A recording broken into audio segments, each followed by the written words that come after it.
شهر رمضان الذي أنزل فيه القرآن هدى للناس وبينات من الهدى والفرقان فمن شهد منكم الشهر فليصمه.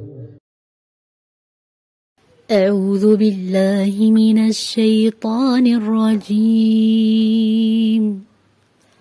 بسم الله الرحمن الرحيم.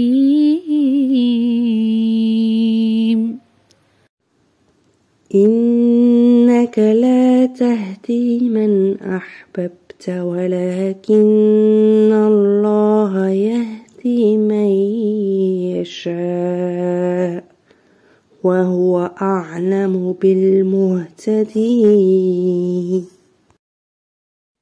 Que la paix de celui qui jamais ne dort étreigne tendrement ton cœur, ma douceur. Assalamu alaykum wa rahmatullah wa barakatuh. J'espère que tu te portes bien et que ton petit cœur se porte bien.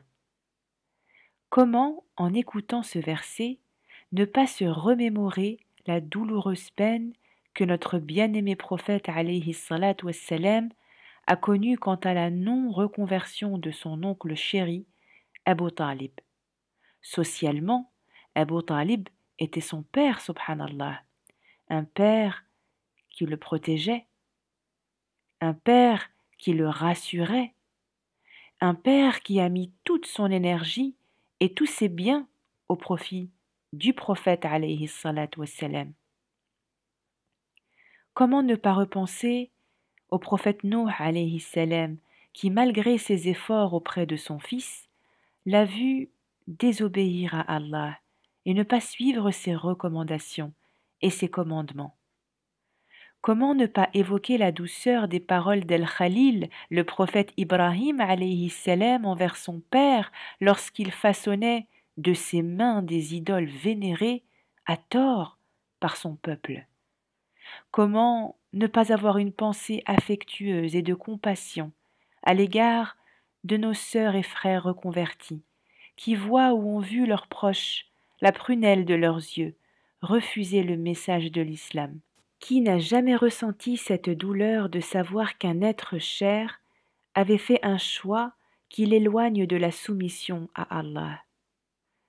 Si cela affecte nos cœurs, car sont en jeu les liens du sang ou les liens d'affection, que dire d'Allah, créateur de ces personnes, qui malgré leur rébellion, leur accorde le toit, le couvert, la sécurité, les plaisirs, les jouissances et les réjouissances de ce monde? Alors oui, la douleur est bien là, c'est indéniable. La tristesse peut être même très grande.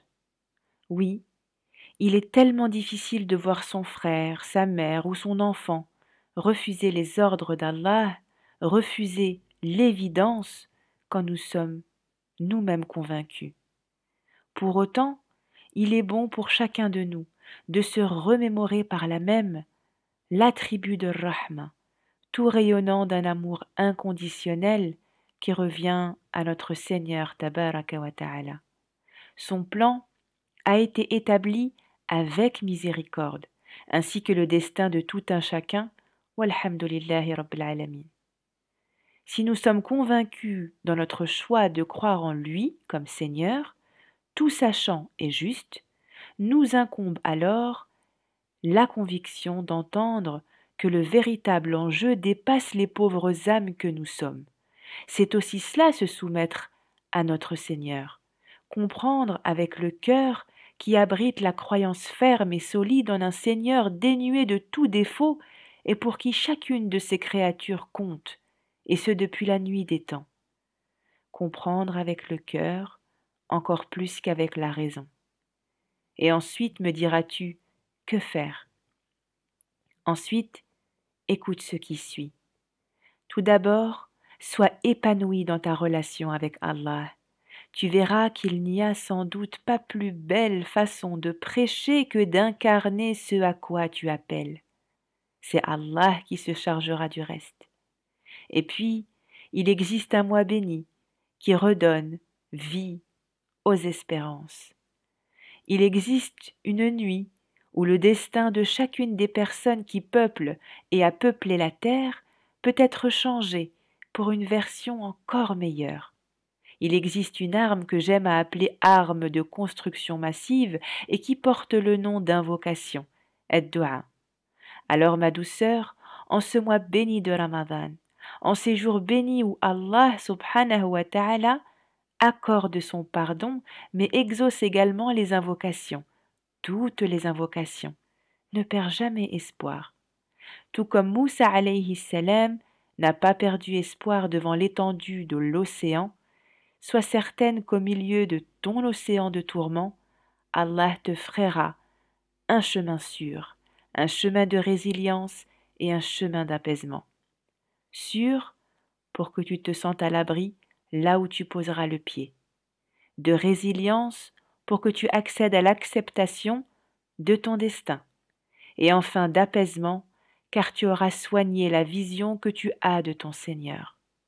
Ainsi, cette parole que nous venons d'écouter tirée de la sourate Al-Qasas sera véritablement source d'apaisement et non de tristesse. Des paroles méditées plutôt que de simples formules dénuées de sens. Wallahu ta'ala a'lam wa ahkam wa sallallahu ala nabiyyina Muhammad wa alihi tayyibin at-tahirin. Que ta journée soit miséricorde.